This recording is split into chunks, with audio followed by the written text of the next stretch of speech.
కొత్తగా రెక్కలొచ్చెనా గూటిలోని గువ్వ పిల్లకి మెత్తగా రేకువిచ్చెనా.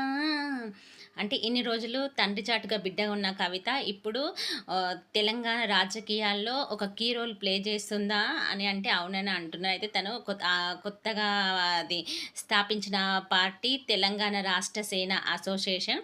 అయితే తన పాంచజన్య హామీలతో ప్రజల ముందుకొచ్చింది. ఆ పాంచజన్య హామీలు ఏంటిదంటే ఉచిత విద్య, ఉచిత వైద్యం, సామాజిక న్యాయం, ఉద్యోగ కల్పన, ఉమెన్ ఎంపవర్మెంట్ ఈ అంశాలను ప్రస్తావిస్తూ గత ప్రభుత్వంలో జరిగిన అన్యాయాలను విమర్శిస్తూ ఇప్పుడున్న ప్రభుత్వంలోని అన్యాయాలను కూడా విమర్శిస్తుందన్నమాట. అయితే ఈ విమర్శన ఎలా ఉందంటే గత ప్రభుత్వంలో జరిగిన నేరేళ్ల సంఘటన, ఈ ప్రభుత్వంలో జరిగిన బొమ్మెర సంఘటన, అలాగే వెలుగుమట్ల ఘటన ఇలాన్నింటినీ విమర్శల అస్త్రాలతో ఎక్కుపెడుతూ అసలు గత ప్రభుత్వం ముస్లింలకు 12% రిజర్వేషన్ కల్పిస్తా అని చెప్పి మోసం చేసింది.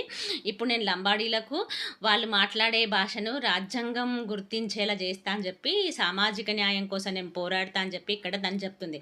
అయితే ఇక్కడ ఇప్పుడున్న అది సొసైటీలో 33% రిజర్వేషన్ ఉమెన్ ఎంపవర్మెంట్కు కేంద్ర ప్రభుత్వం అనేది సన్నహద్దాలు చేస్తున్న సమయంలో మరి కవితా పార్టీ అనేది ఎంతవరకు సక్సెస్ అవుతుంది, ఉమెన్ ఎంపవర్మెంట్ అనేది ఎంతవరకు సక్సెస్ అవుతుంది అనేది వేచి చూడాల్సిందే. అయితే ఇప్పుడు కవిత స్థాపించిన పార్టీ దేశ భవిష్యత్తులో రాష్ట్ర రాజకీయాలని ఏమైనా ప్రభావితం చేస్తుందా లేదా అనేది వేచి చూడాల్సిందే.